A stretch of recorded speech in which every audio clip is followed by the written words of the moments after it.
Five, four, three, two, one. We are live. Coming to you live as Lichtman Live. Say what's up to the people, Dad.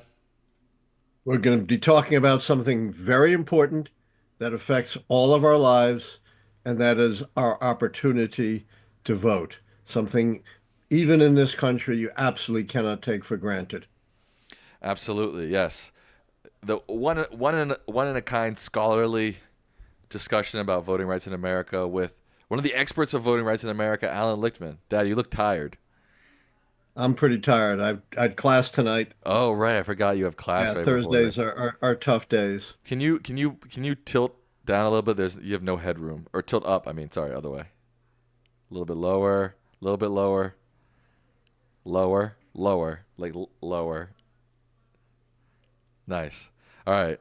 Do you have it in you to give these people a nice I lecture? always do. Is there anything on your mind before you want to get into it, or do you just want to get into it? I think I want to get into it. What's on my mind is things we've been talking about, for some time now about these rock bottom appointments Well, that yeah. Trump is making. And, I think we've said enough about them. I don't really have anything brand new, but the avalanche just keeps on coming. I can't believe they're defending this guy, Hegseth, who's not only credibly accused of sexual abuse, credibly accused of alcoholism, uh, was involved in two organizations that he helped run into the ground. I don't know what his qualifications are, other than he loves Trump. Sounds like you're describing Trump. If you didn't Yeah, tell me that was pretty Hegseth, much. I'd think that was Trump. Yeah, it sounds that way too. Except Trump is proven to be a sexual assaulter, not just allegations. True. But Trump was elected through both the popular vote and the electoral college, so Hard to believe. hard to believe. There are still pictures of me circulating on the internet from the night of the election, kind of going like this. I can't believe it. Yeah. But we were honest about it. We called it. Yeah. We were way ahead of everyone else. And then right away, I admitted I was wrong, but I don't know why I get so much heat. Don't worry too much about it, Dad. Right. And you know what? A point I've been trying to make to people, in terms of my almost 60 years as a scholar, my predictions are like a tiny piece of that compared to 110 civil rights cases, 14 books, hundreds of articles, 51 years of teaching, lecturing all over the world. That's really my legacy more than anything else. Absolutely. All right, Dad. Let's show these people what you're made of. All right, how's our audience? It's climbing. Don't worry about it. All right. You're too So obsessed with the audience and the numbers. I know I want to communicate to as many people as possible. I don't want to lose our audience. We won't. Don't just Okay. let's take this day by day. I think people are getting All tired right. of us complaining about our audience. Like, let's All just right. do the That show. sounds fair. Let's Okay. get right into it. Okay. All right, Samuel. Yes. Do you have a right to vote in the United States? No. No. People don't realize that there is no right to vote enshrined in the Constitution. There is no right to vote enshrined in any of the amendments, including the Bill of Rights, the 15th Amendment on black voting rights, the 19th Amendment on women, the 18-year-old amendment that took effect in the 1970s. All of these amendments are phrased negatively in terms of what states cannot do. None of the amendments are phrased positively.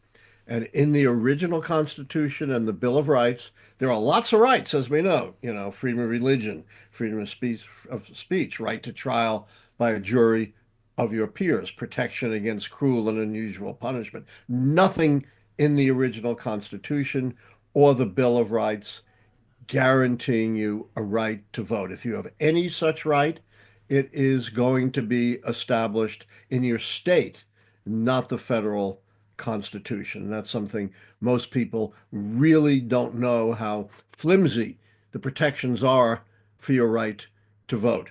And, I wrote a whole book on this. I called it The Embattled Vote in America, from the founding to the present, because the vote has been embattled throughout our history. It wasn't until 1920s, 100 years ago, that women universally got the right to vote in America. It really wasn't until the passage of the Voting Rights Act of 1965 and a lot of litigation after that that minorities got real opportunities to vote and elect candidates of their choice. And our right to vote is still under threat and under peril. Uh, the Republicans are talking about adopting a national strict voter ID law. So if you don't have a certain kind of photo ID to show at the polls, or maybe even if you vote absentee, you're not going to be able to vote, even though you're a perfectly registered, eligible U.S. citizen. There are crackdowns on registration drives, purges of voter registration rolls.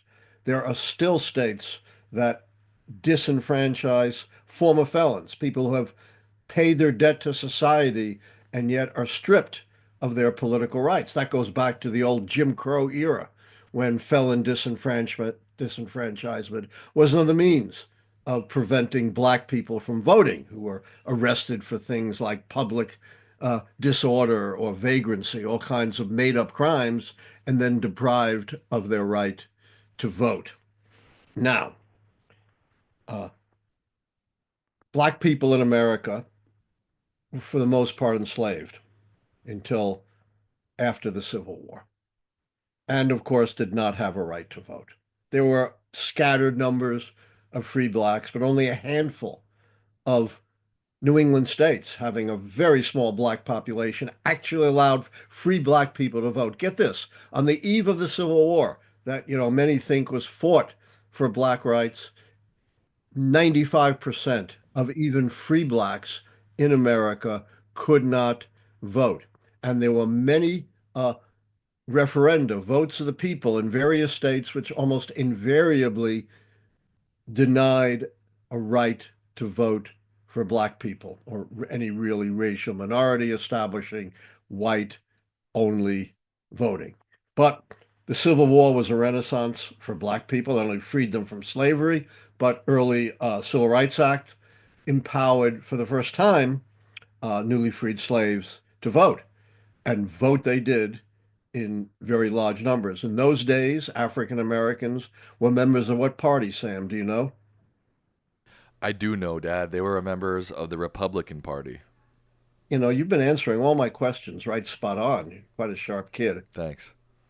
Yes. And they were a mainstay of the Republican Party that was voting out the old white supremacist Democrats and establishing new Reconstruction governments. But immediately, whites who had predominant political and economic power in the South began to snuff out the black vote, first through intimidation, including the killing of black people who tried to vote, the driving them away from the polls, violently economic intimidation. Uh, the so-called Ku Klux Klan laws were adopted to try to crack down on these private vigilante groups oppressing black people and keeping them from voting. And for a while, it worked. But then the North got really tired of enforcing the Reconstruction Acts, of enforcing the Ku Klux Klan Act against groups like the Klan or the Knights of the White Camellia.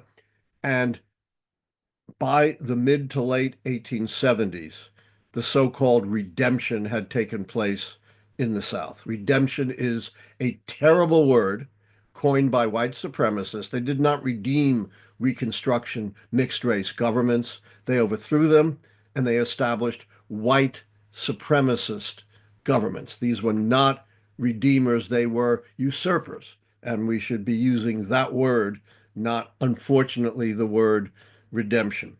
And these white supremacist governments found that there was a much more effective way of disenfranchising black people than trying to shoot them or intimidate them economically. So, what would be a more effective way of snuffing out black voting than violence and economic intimidation, Sam? Change the laws or write new Change laws. the laws and change the Constitution. You're right on. You I'm must have right been on.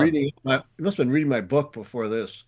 It's called The Embattled Vote in America from the Founding to the Present. All right. So what did we call the system of total racial discrimination, close to apartheid in South Africa, that white supremacists imposed in the late 19th and 20th century against black people? You know what that was called? Jim Crow. Oh my God, you should be giving this lecture. I should be giving this lecture. Jim Crow. And of course, Jim Crow adopted the disenfranchisement laws that virtually snuffed out black registration and voting in the former Confederate states, as well as some of the fringe Southern states. These were things like the literacy test or the poll tax. And by the way, the poll tax was not on its face racial, right, Sam? Didn't say only black people had to pay Right. a poll tax, but why was it uniquely discriminatory against black people to have to pay a tax? Because black people in America as a whole were economically struggling. Particularly in the Jim Crow South. Right. They were, for the most part, impoverished, so they couldn't afford to pay the poll tax. Just shows you a discriminatory law does not have to mention race.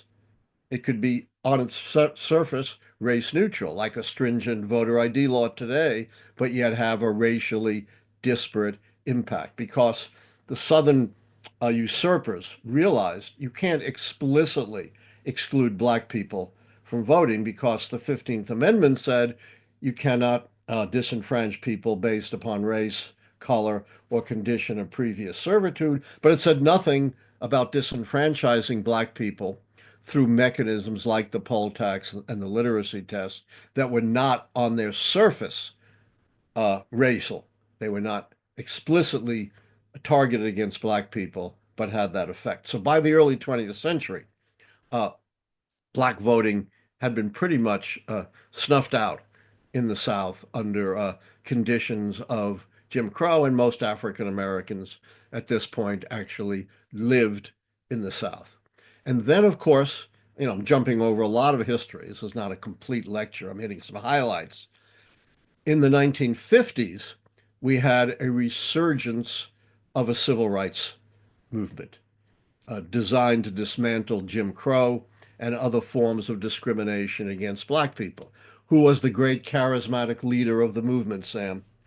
Martin Luther King Jr. Martin Luther King. I Come on, these are mean, like third grade that questions. was too easy, You gotta give right? me something I'll have harder to, than that. I'll have to ask you a harder one. All right. So he organized the so-called Montgomery bus boycott that burst civil rights into national consciousness in 1954. Who was his partner?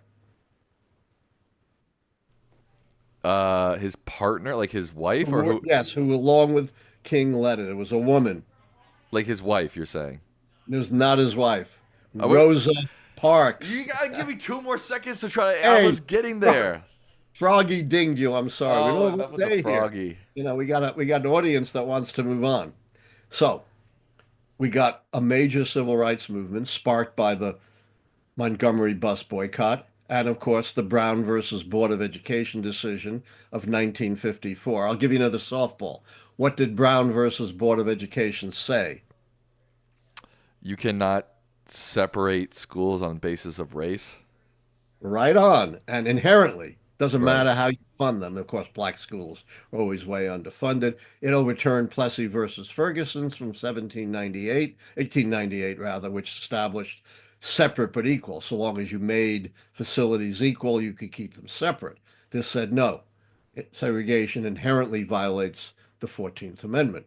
And that, of course, invigorated a civil rights movement that revived again in the 1960s with Martin Luther King adopting some very smart strategy. We would send peaceful marchers into the worst parts of the South with the worst police leaders, like Bull Connor in Birmingham. We know that they're going to attack our people, women, children, men, it doesn't matter, mercilessly. Why did he want his people attacked, Sam? To gain sympathy. Yes, because now it's the television age. Right. And, you know, white supremacists attacking peaceful demonstrators, including women and children, were beamed all over America into people's television sets. Plus, you had Lyndon Johnson, a Southerner, but who was firmly committed to black rights. In fact, he said, yeah, I'm going to advance black rights, even though I know it might turn around my Democratic Party against the Democrats in the South. So by the early 1960s, you had this combination of a very powerful, very sympathetic president, a resurgent civil rights movement, adopting these very clever tactics. And that led not immediately to action on voting rights, but to a more general action on civil rights, the Civil Rights Act of 1964, which I was in a panel of historians, political scientists. We labeled the most important domestic piece of legislation since World War II. And it was very comprehensive. It outlawed segregation, not just in schools, but in all public facilities, courthouses, parks, playgrounds. But it went beyond that. It also outlawed segregation in so-called public accommodations, that is, privately owned accommodations that are open to the public, things like restaurants, bars, hotels, amusement parks, transportation facilities, thus producing an enormous revolution in the South. It also prohibited discrimination in employment. And in this one area, it also included women. So the employment provision prohibited discrimination in employment, both on race and on sex. But what's the big omission here, Sam? What didn't it include? Froggy's going to get you. Wait, give me a second. Can you repeat the question? What didn't it include? What was the big omission of the Civil Rights Act of 1964? Oh, a Voting, constitutional right to vote. or any, well, you can't establish a constitutional right to vote by law, but it didn't uh, establish voting rights. And so the next phase of the civil rights movement was to march for voting rights, particularly, in the heart of the South, like Alabama. And in early 1965, there was a march in a small town in Alabama, and they were attacked by the state troopers. They took refuge in a cafe. One of the state troopers came in and shot and killed gratuitously for no reason other than he was black, a young civil rights marcher, Jimmy Lee Jackson. That created a martyr for voting rights. Martin Luther King said, I'm going to drag Jimmy Lee Jackson's body all the way to the Capitol and dump it on Governor George Wallace. But he had a better idea. We would organize a major march again, this time for voting rights. And do you know where that march took place and what it was called, Sam? The March on Washington in Washington, Nope. D.C. Oh. No. Oh, Selma.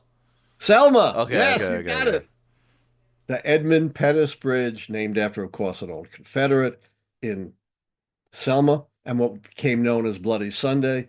The white supremacists never learned, they learned nothing.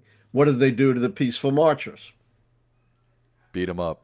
Yeah. And of course, again, that's beamed into the living room of Americans all over the country, creating momentum for voting rights. And that leads, Bloody Sunday leads to the adoption of the Voting Rights Act of 1965, that for the first time breaks up Jim Crow discrimination on voting, eliminates uh, mechanisms to stop people from voting.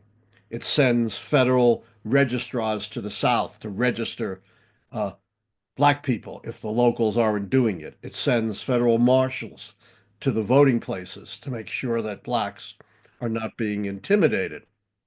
So it eliminates those things that stop black people from registering and voting. But it goes way beyond that. This is what's so important. It has two other sections which establish mechanisms to make sure that if black people and later other minorities, as it's amended, can vote, but that they should have the same opportunity as white people to make their votes count. That is, to elect candidates of their choice, which are for, you know, decades, more than a century, been blocked by things like racial gerrymandering, where you pack blacks into one district so they can't elect anyone in another district, or you break up black communities and submerge them in all white districts. You can do that for Congress, for state legislatures, for county councils, for city councils to, even though black people could vote now under the Voting Rights Act for the most part, you could prevent them from being able to elect candidates of their choice. So there were two mechanisms to deal with that. One was so-called Section 2, and that is it authorized lawsuits to break up mechanisms that gave black voters and later other minorities like American Indians, Asian Americans, Hispanics, that gave them less opportunities than whites to participate fully in the political process and elect candidates of their choice. But going to the courts, it's expensive, it's time consuming, takes years, and there's no certain outcome. So there was a second mechanism built into the Voting Rights Act, and that was so-called Section 5, which said for certain jurisdictions, mostly states like Alabama and Mississippi, but also some jurisdictions like counties in North Carolina, with a history of discrimination, you would become covered under the Voting Rights Act. And under Section 5, you would have to demonstrate to the Department of Justice that any new law or regulation pertaining to voting did not retrogress, cut back on minority opportunities to vote. This was incredibly effective. Over 1,000 laws and regulations were blocked because you didn't have to go through the lengthy, uncertain, expensive court process. It was an administrative process that worked extremely well. So both Section 2 and Section 5 over time slowly are eliminating barriers to African Americans and then later other minorities electing candidates of their choice. So we saw, for example, African American numbers in Congress going from virtually nothing to over 40 African American members. We saw similar increases, although with a real ceiling in state legislatures as well, to a great extent, the result of the enforcement of the Voting Rights Act. But the Voting Rights Act today has been greatly weakened. People aren't aware of this. First of all, in 2013, in a case called Shelby versus Holder, the conservative majority on the Supreme Court struck down Section 5, in effect by eliminating the formula to cover jurisdictions. Same thing. Saying, oh, all those old, horrible discriminatory things of the 60s no longer apply. But as we pointed out, there are still many mechanisms whereby states are adopting discriminatory voting laws, maybe not as blatant as what happened in the Jim Crow era, but still effective. And now there's nothing to block them. You got to go through the lengthy court process to deal with it. So a critical tool to establish your voting rights has been eliminated. At the same time, the conservative Supreme Court has greatly weakened a Section 2, as well as some conservative lower courts. In particular, in a number of decisions, uh, including one written by Samuel Alito, probably along with Clarence Thomas, the most conservative member of the court, they have greatly narrowed the grounds for a successful lawsuit under Section 2 that deals with things like racial gerrymandering or at-large elections where a right majority can elect all the members of a city council or a county commission. The grounds now for a Section 2 lawsuit are very narrow, and there is no longer a Section 5. And then just this year, the Eighth Circuit Conservative Court of Appeals dealt a huge body blow to your voting rights. Under Section 2 for nearly 60 years, not just the Department of Justice, but lots of private organizations like the Legal Defense Fund or the NAACP or LULAC, the leading Hispanic organization, have filed suits as private parties. That's been standard practice. And it's essential because you can't count on every administration to vigorously enforce the voting rights. And just this year, in a huge blow to voting rights, the Eighth Circuit said only the government can file lawsuits to protect your rights. No Section 5, and now only the government could file lawsuits under Section 2 to deal with discriminatory electoral measures. I presume that's going to go to the Supreme Court, and I hate to say it, but I think they're probably going to uphold the Eighth Circuit's decision. Other circuits have had a different opinion about that, but if the Supreme Court agrees with the Eighth Circuit, that'll apply to every circuit in the United States. And we know Donald Trump's administration is not going to file voting rights lawsuits. So, in effect, uh, the Voting Rights Act of 1965 and its amendments, adopted by virtually unanimous Congresses, has been gutted, has been rendered a dead letter, or may well be. It's not there yet, but is in great jeopardy of being rendered a dead letter. And all these restrictions on voting that we've talked about, there's going to be little or no recourse. You'll have to go into the state courts, which is a very, very iffy kind of proposition, depending on the laws of the state and the composition politically of the state Supreme Court. We just saw in North Carolina uh, a Democratic Supreme Court struck down an egregious gerrymander. North Carolina is a swing state. In this last election, Trump won, but Democrats elected the governor, the lieutenant governor, and the attorney general. Swing state. And a gerrymander was set up for Congress by the Republicans in the legislature that gave Republicans 75% of the congressional delegation, obviously violating the state constitution. It was struck down, but then Republicans got a majority on the court. They allowed it to be reinstated. And that's why Republicans control the Congress today. It's because of the gerrymander in North Carolina that gave them this, very narrow 3-seat margin in Congress. So, this is something you've got to stand up for. You've got to fight for. You cannot, even in our democracy, take your voting rights for granted. Wow, Dad, that was an excellent history lesson you gave there. I appreciate that. I Thank you. And think, I kept it fairly short, yeah. about Um, 25 minutes. I have some questions though. I think that's a great lesson, but do you have any advice or lessons for the future? I know you say you got to fight for it, but sometimes it's hard when, especially when you see these politicians, especially state by state, local stuff, enacting these laws. Most people feel kind of hopeless to it. They can't do anything to change. Well, it's actually easier to change local elections than it is to change national elections. National elections have become so phenomenally expensive that they're really in control to a great extent of the billionaires. Even local elections are heading there, but they're at least not so much tied to money. So my advice to everyone is work in your state and work on where they're elected, work on Supreme Court justice elections. They've been very much neglected, but state Supreme Courts have really become, in many ways, our last line of defense for voting rights. So work to elect state Supreme Court justices who believe in protecting your vote. Okay. And you can influence those elections because they're not, high profile like Congress or the Senate, Right. Interesting. although they're becoming more high profile, unfortunately. What's your advice for a lot of these states that people are trying to fight these voter ID laws? You're not gonna overturn the voter ID laws.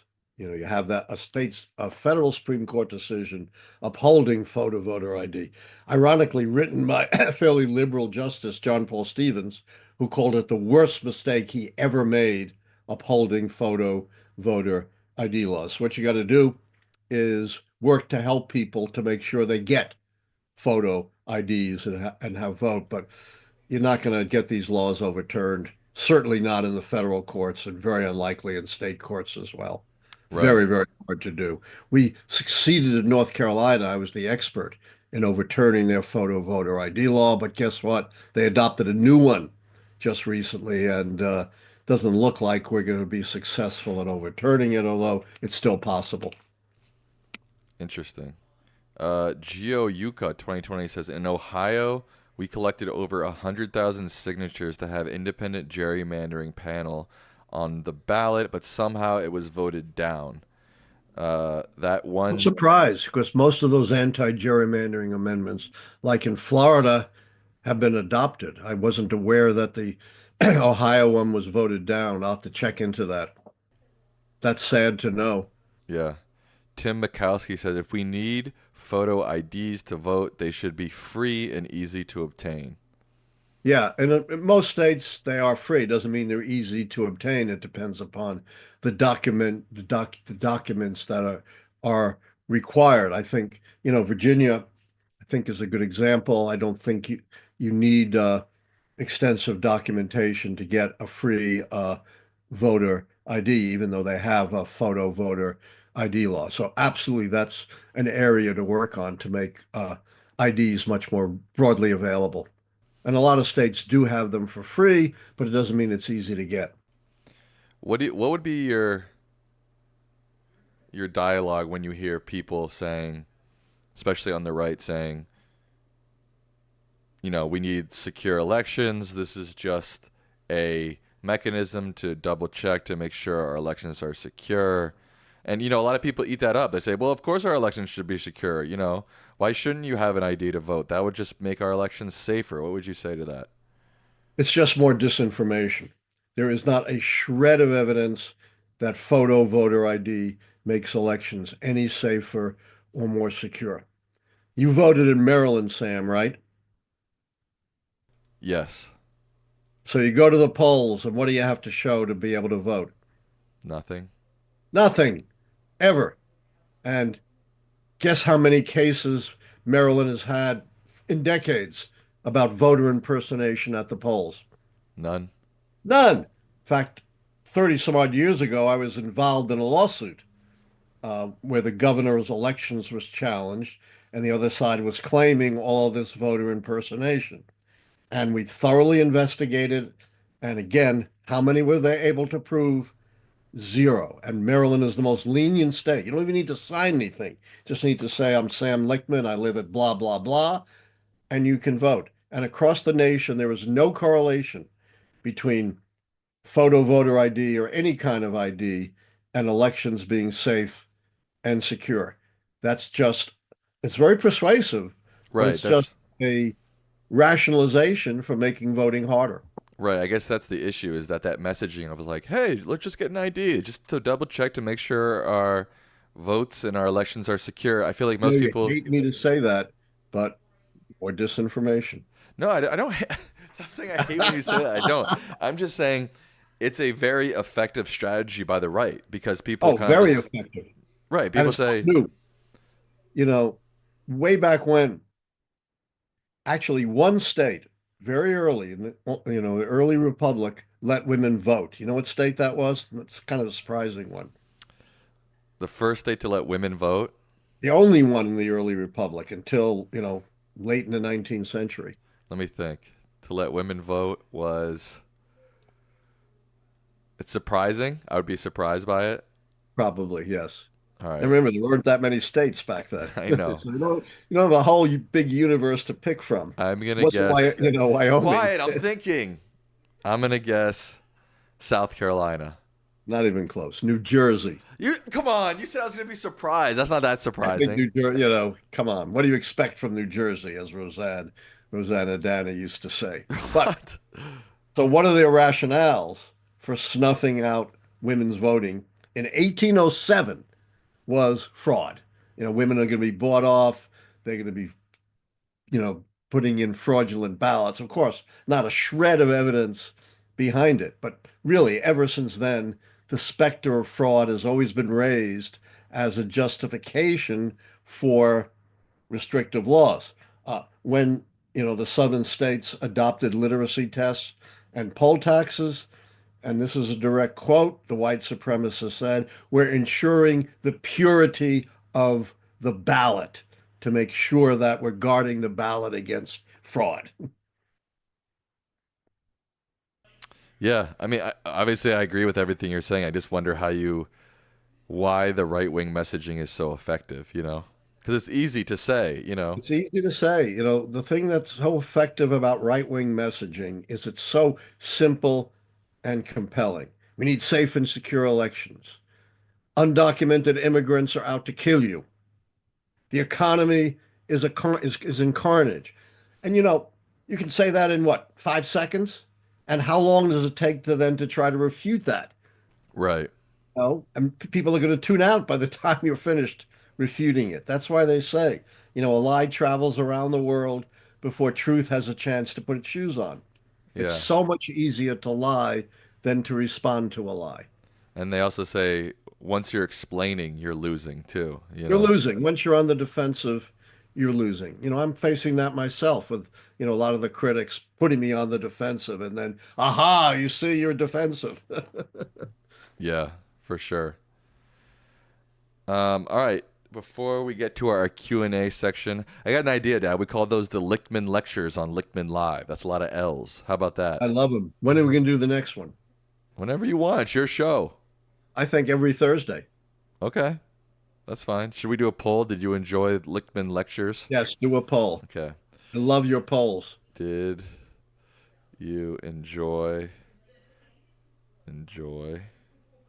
Lichtman lectures on Lichtman Live? Cool. So Did you it's about enjoy 25 degrees here, Sam. What's it like with you? in Los Angeles? It's chilly. It's 57. Whoa, oh, Yeah. put on your long underwear. Seriously. All right, do you have any more thoughts, comments, concerns, lessons to give about voting rights before we move on to our Q&A section? Yeah, I mean, it's easy to assume that we're such a robust democracy that your right to vote is going to be preserved. In fact, it's on a very thin thread. I've talked about this before.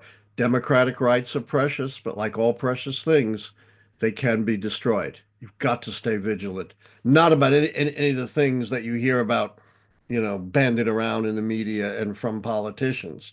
No, those are not the things you need to worry about. That's not reality. Yeah. I guess the only thing is, telling people to fight and stay vigilant. I think people just feel a little burned out right now because I people are, I, I understand. I'm burned yeah, out myself. right. Uh, you got time. Right. It's just You- hard because you're telling people, who have been vigilant I and been know. fighting for now 8 years, know. and it's like they still can't catch a break. I understand it, which is not entirely true. Don't forget, we Right. did have 4 years of a Democrat. Not like True. Democrats all been conservative Republicans. Actually, Democrats until really this election have done pretty well in the last few elections. Good And this point. election was not a landslide by any stretch of the imagination. Well, it wasn't an electoral college.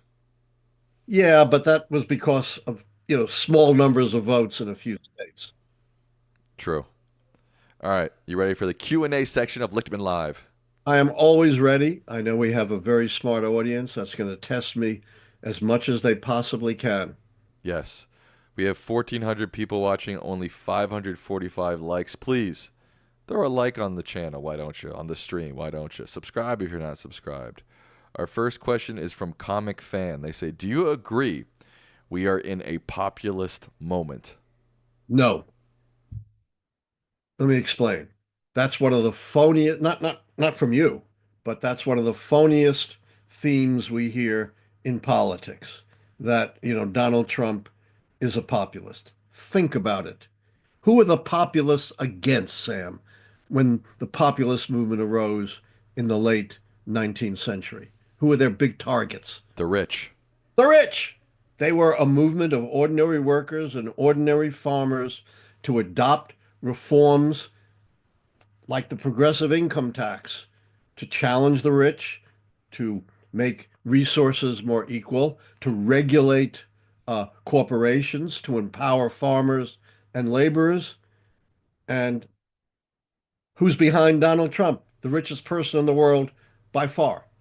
And you think he's a populist? You think he's out for the ordinary worker and ordinary, individual? They have perverted and turned absolutely upside down the meaning of populism, which is support ideas and policies that challenge the rich, make resources more equally distributed, and help empower and secure ordinary Americans. Building And on, again, this is horrible messaging by yeah, the Democrats that have allowed the right wing to appropriate the term populist when they're exactly the opposite of what populism stands for. I agree. Alex Caldwell, building on that, says, do you think the Dems need to be more hostile towards the billionaire class? It's clear that the American people want a group of people to blame for their economic woes, so why not target their messaging on those who are actually to blame? I couldn't agree more. You've heard me, if you've followed me at all, for years blasting the awful Democratic messaging. And certainly they have done almost nothing to exploit uh, the fact that the Trump administration is going to be largely run by billionaires and adopt policies that benefit the billionaires. I don't see how curtailing veterans benefits or Social Security or Medicaid or imposing tariffs does anything to help middle class and less affluent Americans. But people don't know it because the Democratic messaging is so abysmal. Jordan Shepard says, what is your advice for people who want to stay engaged in politics but are burned out by all the negativity and insanity? Yeah, I'm burned out too, I have to tell you. Uh, I'm going to tell you something surprising. Take a break. Maybe this is a good time to take a break, take care of yourself, you know, and then when you've recharged a bit, reemerge with your activism. Good advice, Dad.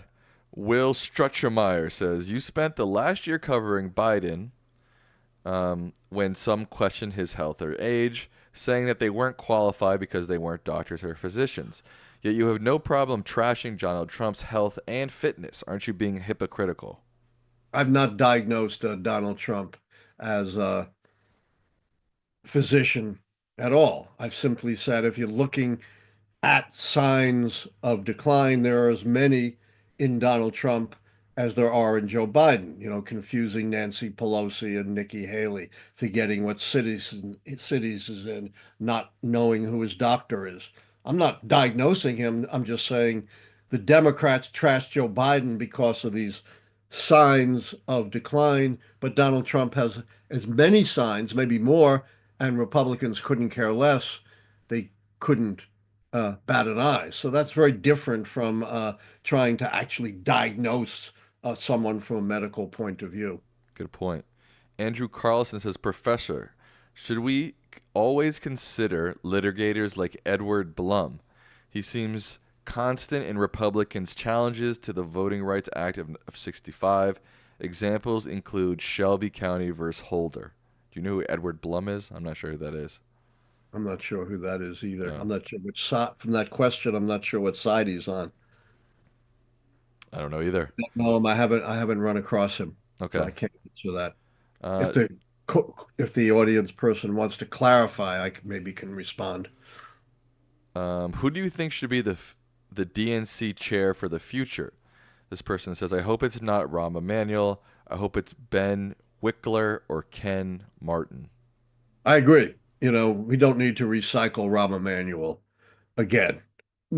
Democrats need new blood, new enthusiasm, youthful energy. So I'm with the questioner on that one. Mariana Achalong says, I've been an election inspector for 10 years, have been saying this for years. We take for granted our civil liberties slash privileges and treat them as rights. I guess she's saying we need to treat them as rights.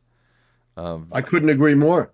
We do take for granted our civil rights and liberties, and they're not guaranteed. As I said, there isn't even a right to vote in the Constitution. Our right to vote is very, very precarious, and courts can, very much limit our rights. For a very long time, the courts until the 60s, I think, sanctioned laws against miscegenation, marriage across the races. It's only very recently that gay marriage was legalized. And of course, a 50-year constitutional right of women to have safe and legal abortions was wiped out by the Supreme Court. First time the Supreme Court has ever taken away a constitutional right. So you're absolutely correct. We can't take these things for granted. Vincent Thomas is Professor, do you believe in the Affordable Care Act? Oh, do you believe the Affordable Care Act will be in jeopardy again? And do you believe There will be cuts to Medicaid and Medicare. They're sure going to try. Remember they came within one vote, that famous John McCain thumbs down to repeal Obamacare during the first Trump administration. I prefer, of course, to call it the Affordable Care Act, which is now very popular. It's not like there's a clamoring to repeal this act. And, you know, Republicans have had 9 years. And what did Donald Trump say he had come up with in the debate as an alternative to the Affordable Care Act? Do you remember? Concepts of a plan, as I see Concepts. I it. have Yeah. concept Yeah. of a plan after 9 years. So, but their majorities are very thin. They can only lose 2 votes in the House and 3 or 4 votes in the Senate. Uh, so I'm not sure there is enough of a Republican majority to repeal the Affordable Care Act, particularly since we haven't seen anything beyond not even concepts. We only saw Trump saying he has concepts. We didn't actually even see concepts, much less a real plan. Good point. Um, Question from O. Dillinger. They say, "Are we in a political realignment right now?" Too hard to tell. You can't pivot a realignment on a single election. It's one of the things you'll only know over a series of elections. But because if you look at recent elections, it's been a boomerang, between Republicans and Democrats, pretty much, evenly divided in recent times. 2 terms for Obama, a term for Trump, a term for Biden, another term for Trump. Pretty even. Hard to say that, there's going to be a long-term political realignment, but it's certainly possible. Sean Kofi says, "Our voting system is gravely compromised and nobody's talking about it." I agree. Look, we are the world's longest running democracy, and that's a great thing. We have strong democratic traditions that are now going to be tested as never they've been tested before. But the flip side of that is we are still in the grip of obsolete 18th century institutions like the Electoral College, which the great majority of the American people want to repeal, but you're not going to get a constitutional amendment to repeal it. Another obsolete 18th century uh, holdover is local control over elections. And that leads to all kinds of issues and problems and not, non-secure elections. And we really need much stronger national safeguards and national standards. There were bills to that effect introduced by the Democrats in Congress, uh, but no voting legislation is going anywhere in polarized and divided Congress, right, Sam? Right, Dad. Oh, I'm right. Thanks for checking with me if you were right or not. I need to, the young people reality test. Right, their young people reality test. Jeff Crusan says, "As a general definition for world affairs, conservatism generally means preserving the status quo and liberalism means supporting reform. Is that accurate? Also, what's the difference between American conservatism and this more general worldwide definition?" Whoa. I think we need another lecture for that. I'll briefly answer the first part. That's kind of a standard surface definition of conservatism, but conservatism doesn't come close to simply being supportive of the status quo. How much of the status quo does Donald Trump support, Sam? Not much. Not much, but he's not elected on supporting the status quo. He's Right. elected on blowing everything up. And yet 90% of conservatives voted for him. Virtually every conservative in Congress, in the governorships, support him. So Donald Trump, you can't say he's not a conservative. He is, and he's just the opposite of wanting to preserve the status quo. Neither liberals nor conservatives can be defined by being for or against the status quo. Rather, you can define them in terms of what kinds of changes they want to make. And that's going to be another lecture. Oh, nice. I'm looking forward Yeah. to it. This is a question from our Discord. If you feel like joining our Discord, the link to that is in the description of this video. You can also join or hang out in our Reddit page. This question is from Lurid. They said, I'm curious what politicians you are most interested in interviewing since the election may be over, but the future of our politics isn't. I guess he's referring to like maybe having guests on. Who are you interested Yeah, in maybe having politician wise? I don't know. that's a really good question. Uh, what's the Kentucky Bashir? I'd love to have Bashir on, governor, Democrat who won in a deep blue state.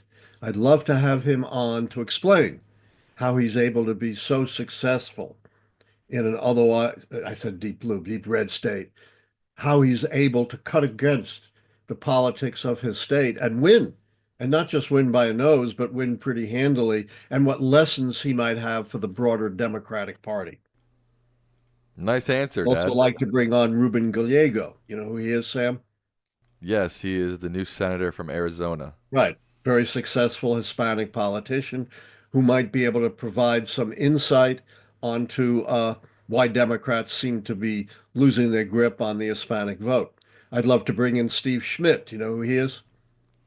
He's a political analyst, I believe. Yeah, he used to be John McCain's campaign manager. He's since been involved with, I don't think he's involved anymore, the Lincoln Project, the anti-Trump Republicans. I'd love to hear from him why Republicans, at least a few of them, are opposed to Donald Trump. And then I want to bring on Joe Rogan so he can tell us how to get tens of millions of followers. You want to? Sorry, my dog is barking right now. You want to bring on Joe The last Rogan? one I said. You want to bring on Joe Rogan? Yeah, so he can tell us how to get tens of millions of followers. Interesting. This question is from Sandwich. You like sandwiches, don't you, Dad? I love them. Yeah, Mom doesn't, but I love them. right. I've never understood that, how you can say you don't like sandwiches, because in theory, anything could be a sandwich, right? Got to ask your mom. Right. That's like saying Your mom's a very refined lady. that is I can true. kind of go for anything, but Right. she's refined. She's too high class for sandwiches. Way too high class. Um, so had you gone all the way through your run in 2006 and won, did you have any committees in mind that you especially wanted to serve on? I honestly don't remember, but I always think a lot of the action is in the budget committees, and I would have loved to serve on those, particularly given that, I'm also a quantitative historian and can deal with numbers, which most senators can't.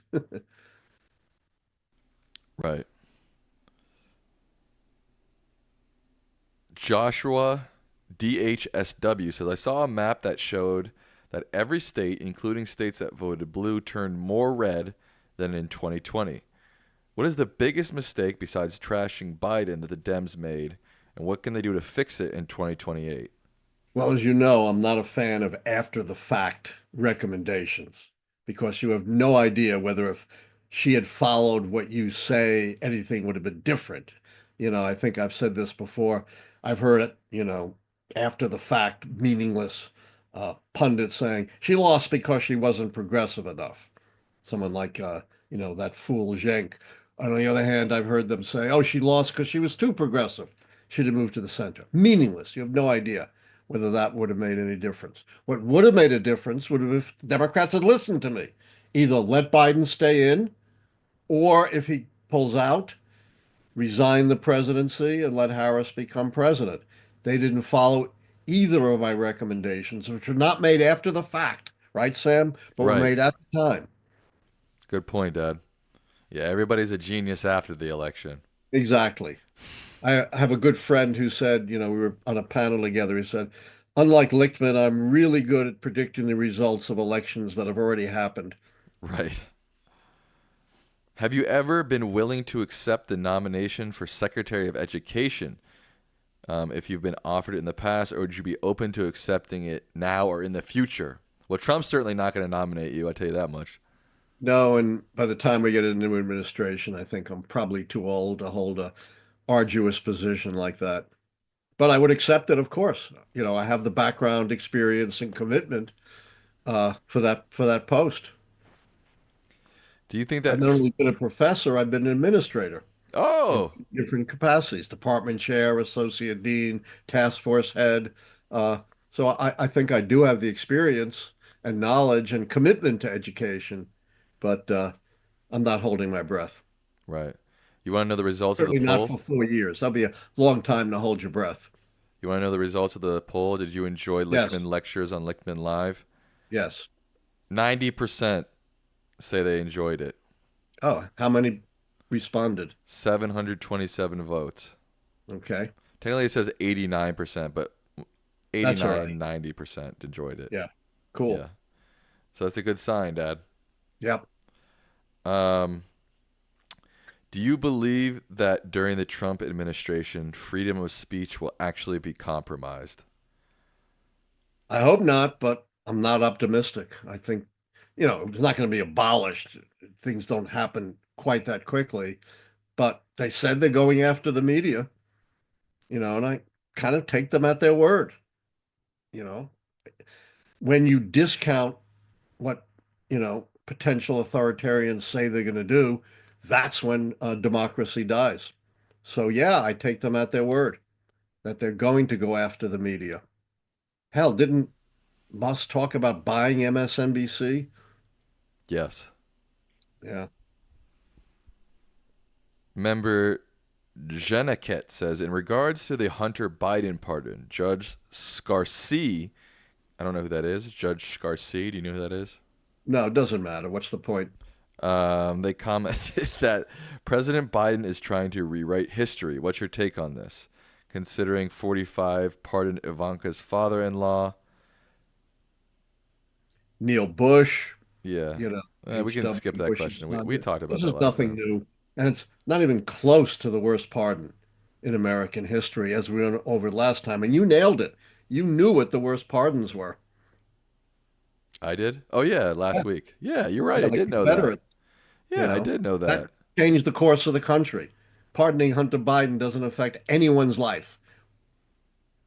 Reasonable Centrist says, it seems plausible a high number of Trump voters won't get what they asked for at the ballot box. Do you think they will become radicalized in a new direction, depoliticized, or something else?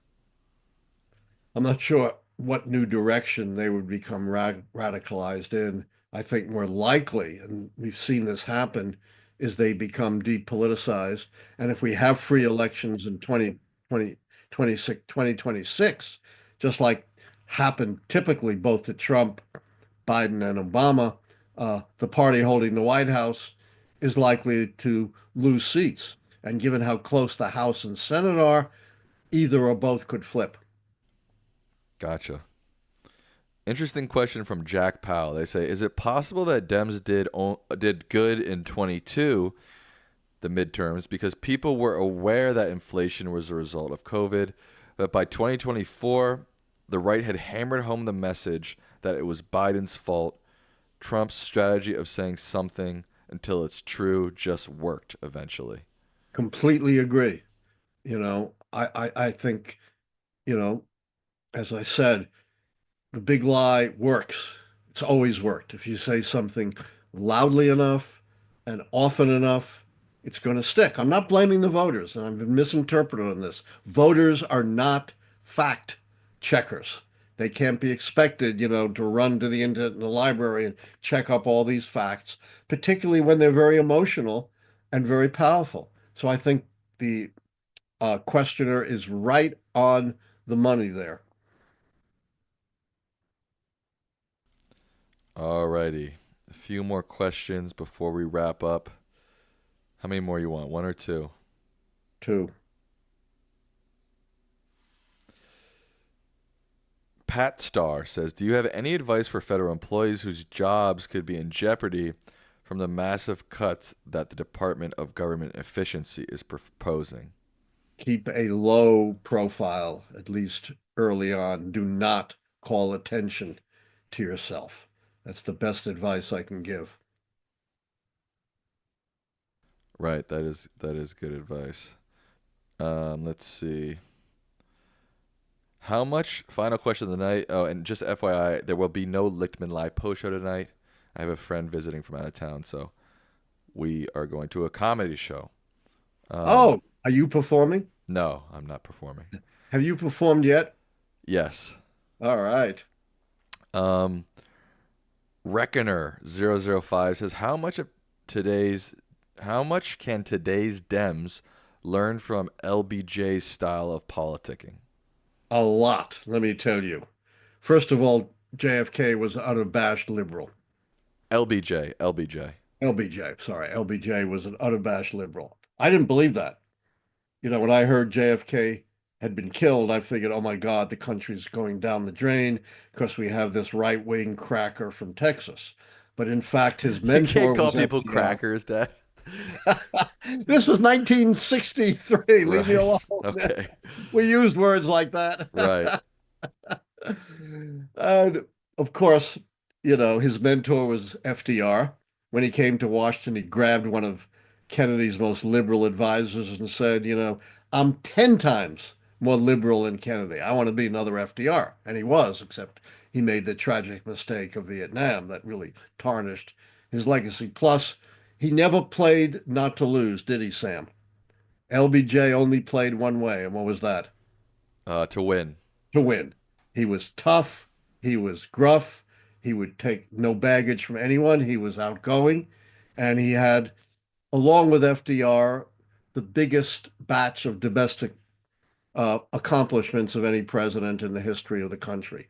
Absolutely, Democrats need to put a little bit of LBJ in their program today. One more question. Nope. With that, we will wrap up the Lichtman. Okay. I gotta go. I got You got to plans. go. Well, You with got a that, we concert will. to go to. Yep. I never have anything to go to, Not a so concert. It's a your comedy mom's right show. here. That's all I care about. All right. With that, we will wrap up the Lichtman Live. We will wrap up Lichtman Live. Thank you all for watching. Dad, what are your final words to the people tonight? All right, we're going to continue the Lichtman lectures. We're going to go through all kinds of history, which is also relevant to everything we face today. The old saying, the past is prologue, is really true. Absolutely. All right. Thank you all for watching. Good night. Good night.